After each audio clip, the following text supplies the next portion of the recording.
क्योंकि साथियों पेरियार रामानुजन नायकर की जयंती का अवसर भी कार्यक्रम कर रहे हैं, तो कुछ बातें उनके शब्दों में मैं आपके बीच में रखना चाह रहा हूं। जिन पेरियार साहब ने अंधविश्वास, पाखंड और तर्क के आधार पे अपने सेल्फ रिस्पेक्ट मूवमेंट को चलाया, आत्मसम्मान के मूवमेंट को चलाया, उस तर्क को थोड़ा समझना जरूरी है। क्योंकि साथियों मैं ऐसा मानता हूं, यदि कोई व्यक्ति तर्क करना सीख जाए, लॉजिक करना सीख जाए, उसका कल्याण हो जाएगा। तर्क करना सीखना चाहिए। अभी तर्क क्या है मैं आपको समझने के बता रहा हूं। एक बात की बात है, मैं लखनऊ से बरेली की तरफ जा रहा था। आप समझिए बात। जब मैं लखनऊ से बरेली जा रहा था तो हमारी सीट के सामने एक पंडित जी बैठे हुए। पंडित आप समझ रहे होंगे, इसको ब्राह्मण बोलते हैं। तो साथियों वो टीका वगैरह पूरा जनेऊधारी और कपड़े शरीर के फेंके के लिए धोती लपेटे हुए थे। हमने उनको कहा कि आपको पंडित मिले थे। पंडित जी हमारे एरिया शब्दों में शब्द बड़ा प्रचलन है कि मैं बिहार से बिलोंग करता हूं। तो हमने उनको कहा आपको पंडित मिले थे? तो कहा हाँ मैं ब्रह्मन देवता हूं। तो हमने उनको कहा आप ब्रह्मन देवता है तब तो आप मेहनत तो करते नहीं होंगे, क्योंकि जजमान लोग आपको इतना दे देते हैं कि आपको मेहनत करने की जरूरत नहीं होती। तो हाँ जजमान इतना तो देते ही है। तो हमने कहा साथियों आप थोड़ा शोर भी थोड़ा कम कर दीजिए। हमने उनको कहा कि ऐसा हमने सुना और पढ़ा है कि जो देता है उसका हाथ ऐसे होता है, देने वाला का हाथ ऐसे होता है। इसका मतलब लेने वाला का हाथ ऐसे होता है। एक देने वाला है, एक लेने वाला है। थोड़ा वो चकराया, वो समझ गया कि लगता है फंसा रहा है। फिर हमने कहा कि ऐसा भी पढ़ा है, सुना है, जो देता है वह श्रेष्ठ होता है। जो देता है वह श्रेष्ठ होता है। इसका मतलब लेने वाला श्रेष्ठ नहीं होता, देने वाला श्रेष्ठ होता है। अगर देने वाला श्रेष्ठ है और लेने वाला श्रेष्ठ नहीं है, जो श्रेष्ठ नहीं है उसी का पैर क्यों पूछता है तो देने वाला है। इसका अर्थ निकलता है कि आप लोगों को आपके गुरु ने सिखाया ही नहीं होगा कि श्रेष्ठ का पैर छूना चाहिए। अब आपके गुरु ने आपको नहीं सिखाया कि श्रेष्ठ का पैर छूना चाहिए, इसका मतलब आपका गुरु ही नालायक कहा होगा। अब वो क्या समझा? ये तो मेरे गुरु को नालायक कर रहा है। साथियों इतना सुनने के बाद वो ट्रेन जो है आंधी शाहबान में रुक गई और वो पंडित उतर करके जाकर दूसरे कोच में बैठे। इसका क्या मतलब है? इसका अर्थ निकलता है जहाँ तर्क होता है वहाँ ब्राह्मणवाद घबराता है। जहाँ आप लॉजिक करोगे, तर्क करोगे, वहाँ वो टिकने वाला नहीं है, वो घबराता है, भाग खड़ा होता है। साथियों एक व्यक्ति ने जमीन खरीदा और जमीन खरीदने के बाद वहां मकान बनाना था। तो मकान बनाने के लोग क्या करते हैं? भूमि पूजन करते हैं। और भूमि पूजन के लोगों ने ब्राह्मणों को बुलाया और उससे पूछा, भूमि पूजन करने के बाद पूछा कि पंडित जी बताइए अभी जमीन का बोरिंग कहाँ करवाने की, कहाँ पानी सही से निकल जाए। वो जमीन के कोना पर ले गया, कहा जजमान जी यहीं पर बोरिंग करवाइए।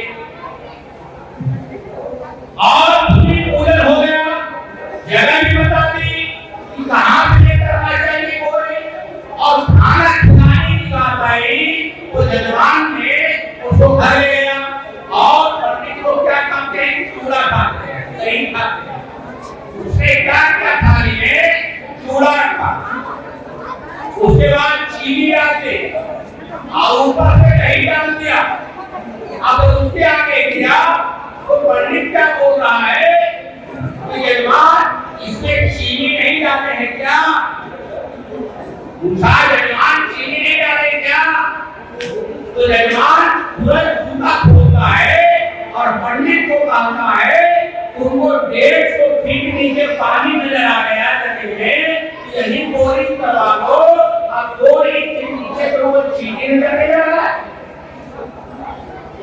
साथ ये लॉजिक है, एक तर्क है, हमारे लोगों को तर्क करने के लिए आना चाहिए। साथियों, आज जो विदेशी लोग हैं, यहाँ जो विदेशी लोग हैं वो अंतरिक्षयान भेज रहे हैं, अंतरिक्षयान आसमान में भेज रहे हैं जानकारी लेने के लिए, ज्ञान कलेक्ट करने के लिए। और हमारे समाज के लोग ब्राह्मणों के चक्कर में आसमान में खीर पूरी भेज रहे हैं, श्राद्ध कर्म करवाते हैं और खीर पूरी भेजते हैं। विदेशी लोग अंतरिक्षयान भेज रहे हैं, हमारे लोग ब्राह्मणों के चक्कर में खीर पूरी भेज रहे हैं। या अंधविश्वास और पाप है, इसको छोड़ना होगा, ऐसे पाखंड को छोड़ना होगा, ऐसे विश्वास को छोड़ना होगा। इस तरीके से विश्वास और पाखंड के तोड़ दिया। साथियों, आज आजादी के तथाकथित आजादी के 75 साल हो गए, फिर भी हमारा समाज गुलाम एवं आजाद हो है। आप सभी लोगों को मालूम है, एक तथाकथित आजादी 15 अगस्त 1947 को मिला। 15 अगस्त 1947 को तथाकथित आजादी मिली। मगर इस आजादी की लड़ाई के लिए इस देश के जो वर्तमान शासक वर्ग हैं, इस देश के वर्तमान जो शासक जाति के लोग हैं, इन लोगों ने सर्वप्रथम 1857 में ही अपनी आजादी की लड़ाई शुरू की थी। 1857 में आजादी की लड़ाई शुरू की थी। और उस आजादी की लड़ाई आप लोग सुने होंगे, इतिहास में पढ़े होंगे। प्रथम स्वतंत्रता आंदोलन 1857 में इन लोगों ने शुरू किया। मगर इस देश में बहुजन समाज की आजादी की लड़ाई इस देश में 1848 से राष्ट्रपिता द्वारा पूरी शुरू की। 1848 से राष्ट्रपिता द्वारा पूरी शुरू किया। मगर इस देश के ब्राह्मणों ने अपनी आजादी की लड़ाई 1857 में शुरू किया। आपने सुना होगा राहुल शांतियन गोलगा से गंगा नाम का एक किताब है। उस किताब में बात लिखते हैं, क्या लिखते हैं कि 1857 में बिठूर में, ये जो कानपुर है, कन्नौज जाते एक जगह है बिठूर, और बिठूर का राजा हुआ करता था नाना साहब। आपने रानी की लक्ष्मीबाई का नाम आपने सुना है। और जो लक्ष्मीबाई थी वो बिठूर उसका मायका का संतान थी।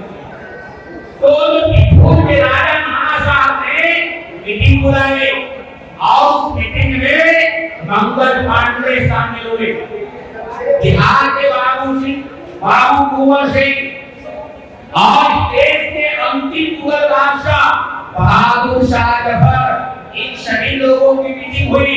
और उस मीटिंग में नाना साहब ने इस बात कहा कि हमें आजादी की लड़ाई लड़नी है, अगर हमें समाज को क्या बताना है कि हम आप सभी लोगों की आजादी की लड़ाई लड़ रहे हैं, ऐसा लोगों को मैसेज देना है, मगर भूलना नहीं है।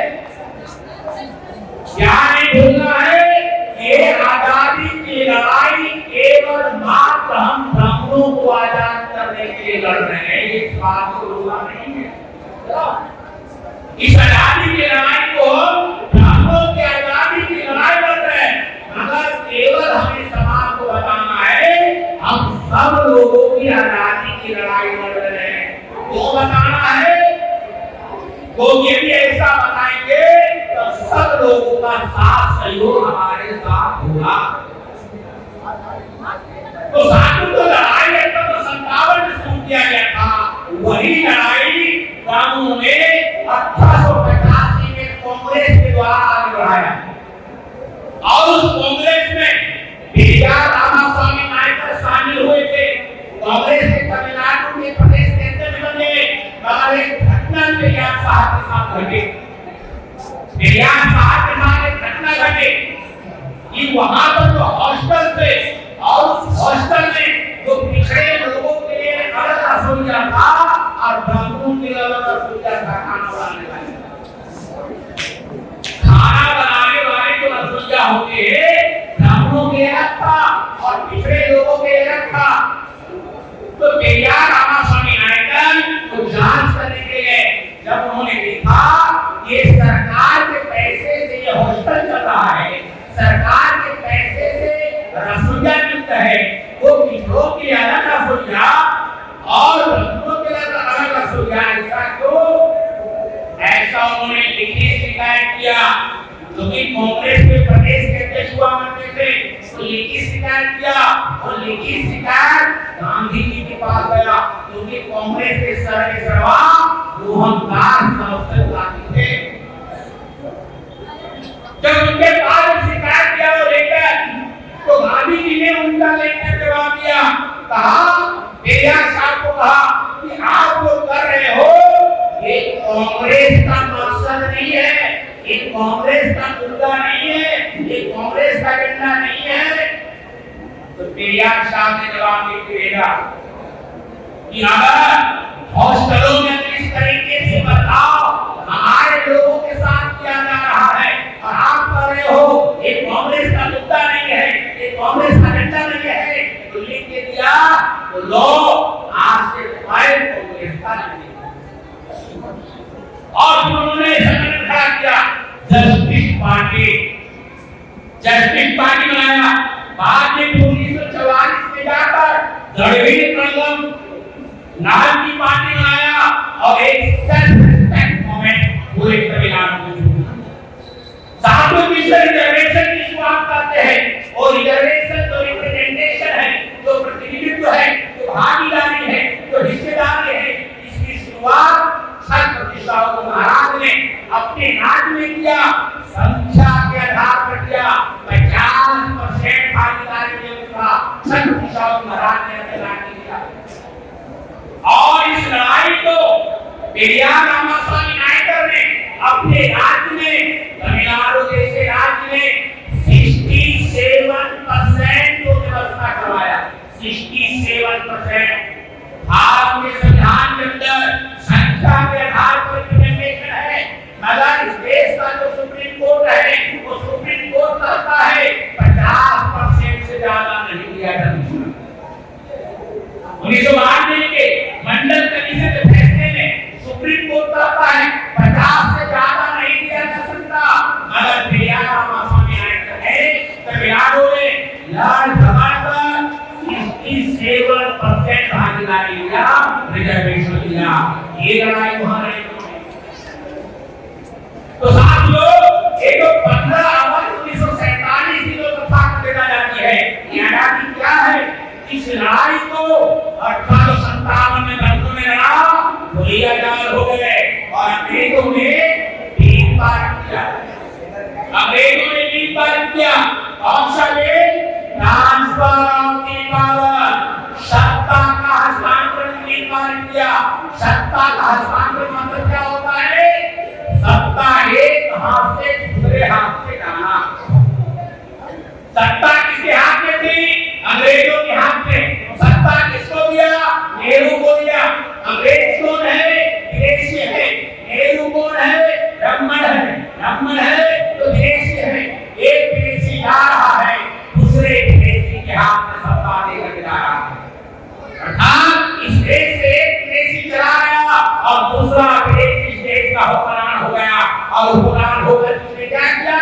एक लोकतंत्र के जो चार पिलर है, ये लोकतंत्र के चार पिलर विधायिका, कार्यपालिका, न्यायपालिका, मीडिया, इन चारों तत्वों पर धीरे धीरे कब्जा करें। विधायिका एक पार्लियामेंट है, 1952 में पहला चुना हुआ इस देश में, और 1952 में कांग्रेस के मुखिया पंडित जवाहरलाल नेहरू ने उसने क्या किया? इस देश के अंदर 3% लोगों की संख्या, उसमें 40% लोगों को चुनाव लड़ने की टिकट देकर 60% लोगों को चुनाव लड़ने की टिकट देकर 47% लोगों को चुनाव लड़ने की दिलवाकर पार्लियामेंट पर कब्जा करवाया। पूरी विधायिका पर कंट्रोल किया, जहां कानून बनाए जाते हैं वहां कंट्रोल किया, और जहां से कानून लागू करवाए जाते हैं कार्यपालिका के ऊपर आज के तारीख में 79.2 अर्थात 80% कब्जा है। वो धीरे धीरे कब्जा करवाया, हर जिलों में डीएम बनवाया, नॉन मैट्रिक आदमियों ने बनवाया। जैसे 700 आज आपको ये बात सुने होंगे, लेफ्टिनेंट एंट्री आज के तारीख में लेफ्टिनेंट एंट्री के द्वारा बहालियां कर रहे हैं। ये लेफ्टिनेंट एंट्री क्या है? जब हमारे लोग हैं, हमारे लोगों को लोग कहते हैं आप कंपटीशन में नहीं जा सकते हमारे टक्कर में, ऐसा होता है। आप हमारे साथ कंपटीशन नहीं कर सकते। जब हमारे लोगों ने कंपटीशन करना शुरू कर दिया तो उन लोगों ने क्या सोचा? शासक ने क्या सोचा? ये सारे बैकवर्ड लोग, एससी के लोग, एसटी के लोग, ओबीसी लोग हमारे साथ कंपटीशन कर रहे हैं और टक्कर दे रहे हैं, अच्छे नौकरियों में ला रहे हैं। इन्होंने सोचा अब कंपटीशन को धीरे धीरे बंद कर दिया जाए और लेफ्टिनेंट एंट्री से बहालियां किया जाए। बिना कंपटीशन किए बगैर उनको नौकरियां दे, बड़े बड़े पदों पर, पोस्टों पर लेफ्टिनेंट एंट्री के द्वारा बहालियां आज के शुरू किया है। उसी तरीके से जब इस देश में तथाकथित आजादी बदलाव हुए, उन्होंने नॉन मैट्रिक जैसे लोगों को जिलों का नियम बनाकर पूरी कार्यपालिका पर कब्जा कर लिया, जहां से कानून लागू किए जाते हैं। विधायिका पर कब्जा, कार्यपालिका पर कब्जा, और एक न्यायपालिका है, एक तो कोर्ट कचहरी है, एक जो हाई कोर्ट से सुप्रीम कोर्ट है। ये हाई कोर्ट से सुप्रीम कोर्ट के ऊपर 97% कब्जा करके रखा है। हाई कोर्ट और सुप्रीम कोर्ट में जो सारे जजेज हैं, ये सारे जजेज हैं, और संविधान के विरोध में जाकर जजों की भर्ती का कॉलेजियम द्वारा फैसला देकर जज ही जज की भर्ती कर रहा है, जज ही जज की भर्ती कर रहा है, और अपने हित नाता रिश्तेदार लोगों को ही जज बना रहा है। इसका मतलब न्यायपालिका से भी आपका कोई उम्मीद नहीं है, फैसला नहीं होगा आपके फेवर में, जो कि 97% वही जज बैठे हुए हैं। ये किया 75 साल की तथाकथित आजादी में। और चौथा साथियों ने जो मीडिया है, ये जो अखबार है, ये जो चैनल है, ये अखबार और चैनल पर 100% उन लोगों ने कब्जा जमा रखा। ये जो बड़े बड़े पूंजीपति लोग हैं, ये मारवाड़ी है, स्टेट है, साहूकार लोग हैं, बड़े पूंजीपति टाटा बिरला अखबार मारवाड़ी जैसे लोग हैं, सारे चैनल पर, सारे अखबारों का मालिक है और रंगमन उसका पत्रकार और संपादक है। आप चैनल ऑन करेंगे, टीवी चैनल ऑन करते हैं, उधर से आता है मैं फलाना शमाना तिवारी बोल रहा हूँ, मैं दुबे बोल रहा हूँ, मैं चौबे बोल रहा हूँ, मैं कटड़ी बोल रहा हूँ, मैं मिश्रा बोल रहा हूँ। एक भी हमारे लोगों को नाम नहीं आता। ये जो हमारे लोग जागृति बढ़ रही है सोशल मीडिया के द्वारा, तो मेन चैनल है उस पर कब्जा है। सोशल मीडिया में हमारे लोग बड़े पैमाने पर पत्रकार आ रहे हैं, सीख रहे हैं, चैनल चला रहे हैं और बड़े पैमाने पर जागृति सोशल मीडिया के द्वारा इस समाज में कराई है। मगर एक चैनल है उस पर अभी लोग मतलब 4 पिलर है, चारों तरफ कब्जा करा लिया और धीरे धीरे क्या किया, हमारा एजुकेशन चौपट कर शिक्षा चौपट कर दे। सबसे पहले प्राइमरी शिक्षा चौपट की।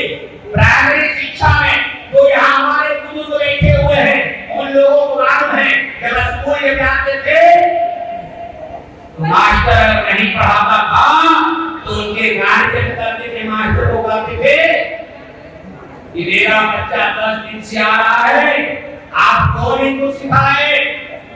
ऐसी स्थिति थी। और आज क्या है, आज सरकार ने मिड डे मील योजना चालू की, खाना खिलाया जा रहा है।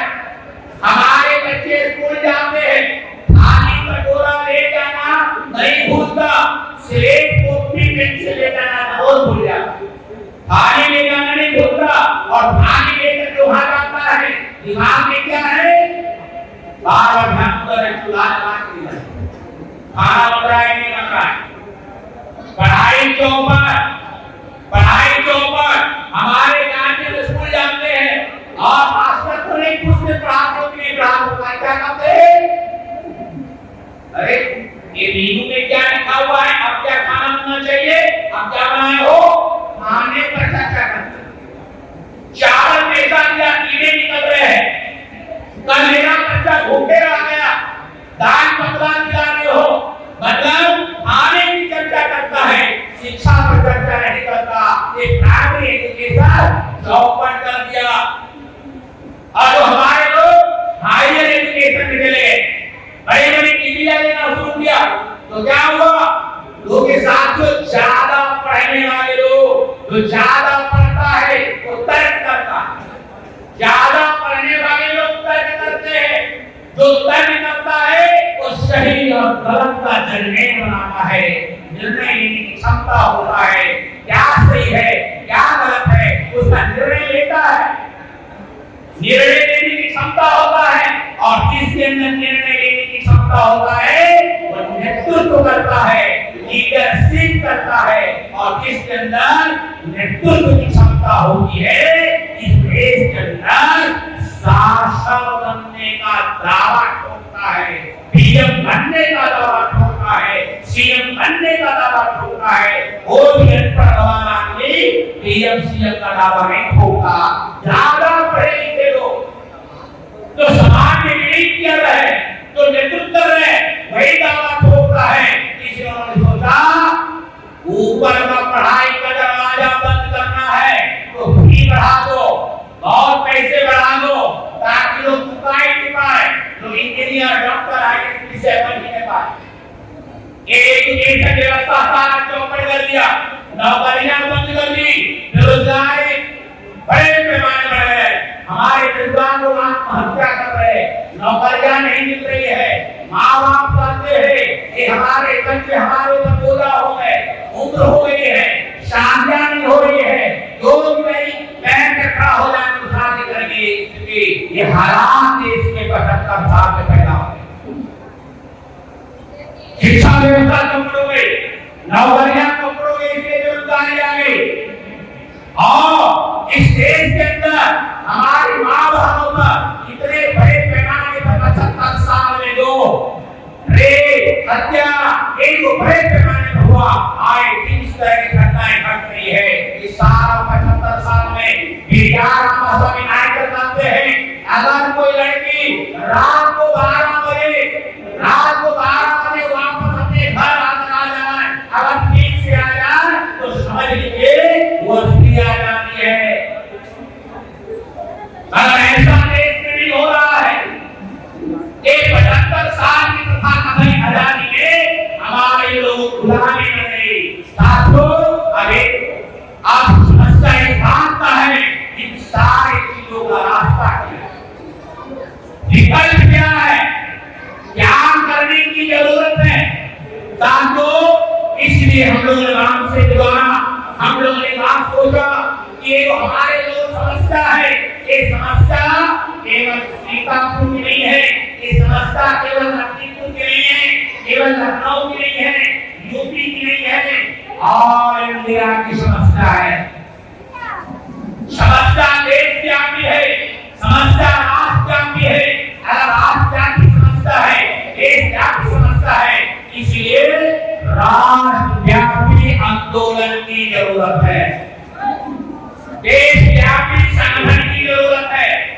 राष्ट्रव्यापी संगठन होगा तो राष्ट्रव्यापी जन आंदोलन होगा, क्योंकि जैसी समस्या होती है वैसा ही समाधान किया जाता है।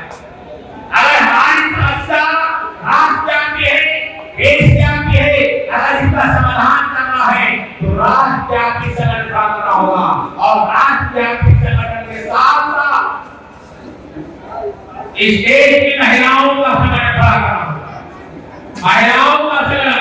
इसलिए कामसेन ने बनाया मूल निवासी बहुजन महिला संघ, मूल निवासी बहुजन महिला संघ नाम का महिलाओं का संगठन है। महिलाओं का संगठन क्यों बनाया? इस देश के अंदर 50% जो आबादी है वो महिलाओं की है, और महिलाओं को शामिल करके इस देश के अंदर आजादी की लड़ाई आप नहीं लड़ सकते। महिलाओं का आजादी की मूवमेंट होना बहुत जरूरी है, क्योंकि साथ होता क्या है, अगर आप लड़ाई में आगे आते हैं, पुरुष समाज की लड़ाई में आगे आते हैं, तो पुलिस वाले क्या करते हैं? डंडा चलाते हैं। अगर महिलाएं आजादी की लड़ाई में आगे आए, बच्चे आजादी की लड़ाई में आगे आए, तो पुलिस वाले महिलाओं पर डंडा नहीं चलाते, पुलिस वाले गलती महिलाओं पर डंडा नहीं चलाते। अगर डंडा भी चलाए तो उसके पीछे पुरुष समाज है, तो कोई भी तो अपने सामने अपनी बीवी को, अपनी मां को, अपनी बहन को, अपनी बेटी को गिरता हुआ नहीं देखेगा। ये बहुत आंदोलन में पूरी ताकत के साथ आएगा, ये आजादी की लड़ाई सफल हो जाएगी। और सफल होगे जब 50% महिलाएं आपके आंदोलन में भागीदारी निभाएगा तो। और इसके लिए हम लोगों ने मूल निवासी बहुजन महिला संघ से बनाया। दूसरा हम लोगों ने संगठन किया बहुजन स्टूडेंट फेडरेशन फॉर इक्वालिटी, जो विद्यार्थियों का संगठन है, जो सामने में विद्यार्थी लोग हैं, ये जो विद्वान लोग हैं, ये जो नौजवान लोग हैं, इनके अंदर क्या है? जोश है। ये लड़ाई की आजादी की लड़ाई के लिए इसके अंदर जोश है, और हमारे तमाम जो बुजुर्ग लोग हैं इनके पास होश है। ये होश और जोश जब इकट्ठा होगा, ये लड़ाई, ये जो आजादी की लड़ाई है, तभी सफल होगा। ये नौजवानों के, विद्यार्थियों के लिए, रोजगारों के लिए हम संगठन किया बहुजन स्टूडेंट फेडरेशन फॉर इक्वालिटी। ये तैयारी हम लोग कर रहे हैं। और तीसरा हमारा एक संगठन किया गया जो वकीलों का संगठन है, जिसका नाम हम लोग रखा है ऑल बार एसोसिएशन, जो वकीलों का संगठन है। अगर आजादी की लड़ाई लड़ना चाहते हैं, 75 साल की तथाकथित गुलामी से अगर मुक्त होना चाहते हैं, आजाद होना चाहते हैं, वकीलों का संगठन जरूरी है। कि आज इतनी सारी तमाम घटनाएं घट रही है, हमारे साथ अत्याचार हो रहा है, उसकी कानून लड़ाई लड़ने वाले हमारे पास वकील होना चाहिए। तो वकीलों का संगठन किया, और वकील भी अगर आजादी की लड़ाई में आगे आते हैं, आपको क्या होता है? वकील और पुलिस का जो संबंध होता है, साफ निवला बना होता है, एक दूसरे की विरोधी होता है। इसलिए पुलिस वाले जब आपके आंदोलन में आगे, काले कोट वाले 10-20 लोग आपके धरना प्रदर्शन सड़क जाम में आगे दिखाई देंगे, तो पुलिस वाले नहीं भिड़ते नहीं, वो जानते कि हमसे ज्यादा कानून जानता है। ये साथियों, वकीलों का संगठन और बार एसोसिएशन, हमने वकीलों का, महिलाओं का, विद्यार्थियों का ये संगठन खड़ा किया, क्योंकि हम 75 साल की आजादी से हम मुक्ति चाहते हैं। तो 75 साल से हमें गुलाम बना कर रखा गया है, तथा एक आजादी है। तो इसके लिए संगठनों के द्वारा इस देश के अंदर राष्ट्रव्यापी जन आंदोलन की जरूरत है। और इसके लिए बड़े पैमाने पर वैचारिक क्रांति, ये जो कार्यक्रम हो रहे हैं, ये विचार क्रांति के हो रहा है, विचारधारा चेंजिंग के हो रहा है। साथियों, जितना ज्यादा विचारधारा हमारे लोग कर जाएगा, जितना ज्यादा विचार जाएगा, उतना ज्यादा उनके व्यवहार के दिखाई देगा। अमल करना शुरू कर देंगे, तभी क्रांति होगी, तभी आंदोलन होगा। इसलिए विचार बंद नहीं होनी चाहिए, वैचारिक मूवमेंट क्रांति चलते रहनी चाहिए। और ये लगातार आप लोगों को ऐसा करना है और ऐसा करना चाहिए। और ऐसा करने के लिए आप लोग इस मूवमेंट को आगे बढ़ाने के लिए साथ सहयोग करेंगे, ऐसी आशा उम्मीद आशा करते हुए मैं अपनी बात के विश्वास करता हूँ। आपके अंतिम एक शब्द बोलता